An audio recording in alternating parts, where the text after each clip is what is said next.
안녕하세요. 6월 16일 함께하는 교회 아침 기도의 아침 묵상 시간입니다. 오늘 본문은 요한계시록 14장 1절에서 20절 말씀입니다. 요한계시록 14장 1절에서 20절 말씀입니다.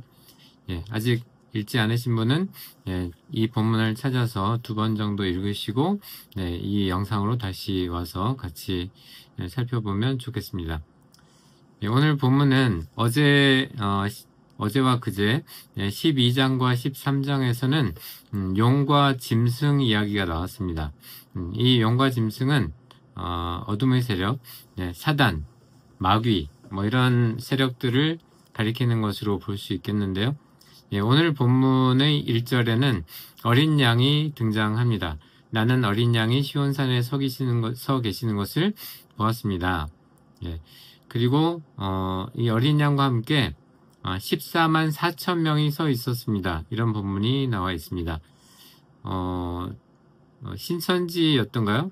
신천지에서는 요즘은 어떤지 모르겠지만 결국 구원받을 사람이 14만 4천 명이다. 그래서 우리가 14만 4천 명 안에 들어가야 된다. 그러면서 거짓으로 미혹한다는 이야기를 들었습니다. 그런데 실제로 14만 4천 명만 하나님께서 구원하실 리는 없겠죠? 이 14만 4천 명은 12 곱하기 12, 그러니까 완전수로 여겨지는 12와 12를 곱한 수. 그러니까 인원 자체가 중요한 것이 아니라 완전수라는 게 중요한 거겠죠? 하나님이 구원을 완성하실 때 구원받은 사람의 숫자를 상징하는 것이라고 할 수 있겠습니다. 그리고 그들의 이마에는 어린 양과 그의 아버지, 하나님 아버지 이름이 쓰여 있었습니다. 이렇게 써 있습니다. 그리고 이 14만 4천 명에 대한 설명이 나와 있는데 3절에 보면 땅에서 구원을 받은 이라는 말이 나와 있고 이 14만 4천 명 외에는 아무도 배울 사람이 없었습니다. 그러니까 앞에서 노래를 부르는데 이 14만 4천 명 외에는 아무도 배울 사람이 없었다. 이런 말이 나와 있습니다.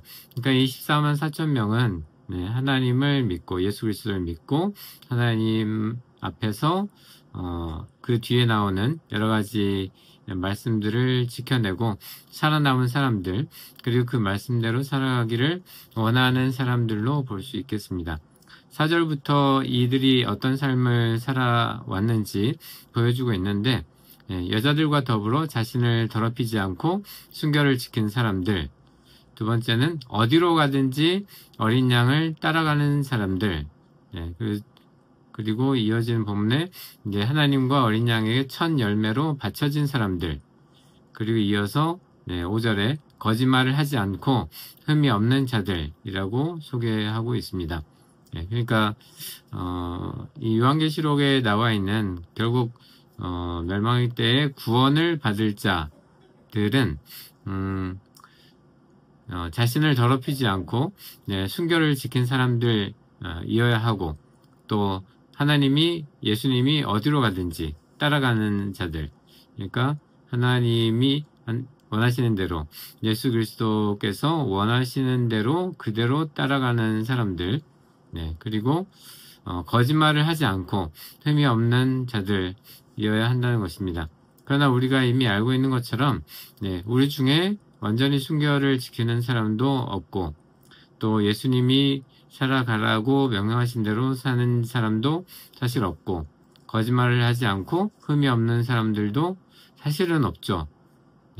그러니까 이것은 전적으로 우리가 어떤 행위에 의해서 구원을 받는다기보다는 하나님과 예수님, 하나님이 은혜 가운데 예수 그리스도를 따라가는 그 믿음, 그런 삶을 통해서 우리가 구원에 이룰 수 있다는 것을 알 수가 있습니다. 그러면서 밑에 천사들이 차례로 나와서 영원한 기쁜 소식을 가지고 있고, 그 천사들이 하나님 말씀을 선포하게 됩니다. 제 눈에 띄는 것은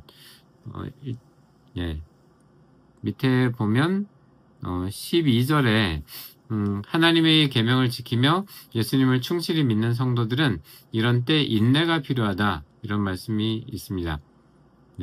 그러니까 이 14만 4천 명 아마 상징하는 말씀이라고 생각되는데, 하나님의 계명을 지키고 예수님을 충실히 믿는, 예, 제가 알고 믿고 있기로는 충실히 믿는다는 것은 결국 그 말씀대로 살아가는 사람들이라고 할 수 있죠. 예, 이런 성도들은 이렇게 고난의 때에 인내가 필요하다는 것입니다. 예, 세상의 권력들이, 악한 세력들이 세상을 지배하고 있는 것처럼 느껴질 때 우리 믿음을 지켜내고 위에서 나온 것처럼 순결을 지키고 예수님의 말씀에 따라 살아가고 흠없이 살아가려고 노력하는, 예, 그런 삶, 인내가 필요한 이런 삶을 끝까지 지키고 살아갈 때 우리가 예수님의 제자다, 하나님의 자녀라고 인정받는, 예, 그런 삶이 될 거라고 생각됩니다. 그리고 이제 13절에 보면 지금 13절 하반부에 보면 그들은 괴로운 수고에서 벗어나 쉬게 될 것이다. 이것은 그들이 행한 일이 그들을 따라다니기 때문이다 하고 말씀하시는 본문이 나와 있습니다.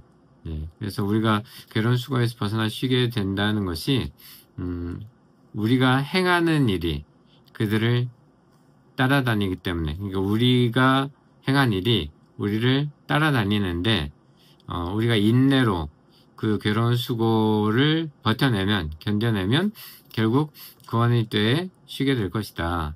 그러니까 같은 말씀을 계속 반복하는 거라고 할 수 있겠습니다.